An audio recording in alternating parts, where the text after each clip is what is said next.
ఏంటి, ఈ విల్లాని ఎక్కడో చూసినట్టుందా? ఈ విల్లాకు మేమే కొన్ని నెలల ముందు మ్యాట్రెస్ చేసి ఇచ్చాం. మా క్వాలిటీ నచ్చి అదే విల్లా కోసం మళ్ళీ కస్టమర్ మమ్మల్నే కాంటాక్ట్ అయ్యారు. ఈ కస్టమర్ ప్రస్తుతం యుఎస్లో ఉన్నారు. వాళ్ళ రిక్వైర్మెంట్స్ ప్రకారం అన్ని కస్టమ్ మెజర్మెంట్స్తో తయారు చేశాం. 40 డెన్సిటీ డ్యూరోఫ్లెక్స్ ఫోమ్ మరియు హై క్వాలిటీ మెటీరియల్తో వాళ్ళు కోరుకున్నట్టుగానే అవుట్పుట్ అంతా ఇచ్చాం. అది కూడా వాళ్ళ బడ్జెట్ లోపలే.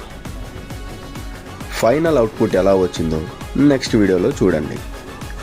మీ ఇంటికి కూడా ఎటువంటి ఫర్నిచర్ కావాలన్నా మమ్మల్ని కాంటాక్ట్ అవ్వండి. అలాగే మన యూట్యూబ్ ఛానల్ని మరియు ఇన్స్టాగ్రామ్ పేజ్ని మరిన్ని అప్డేట్ కోసం ఫాలో అవ్వండి. Thank you very much.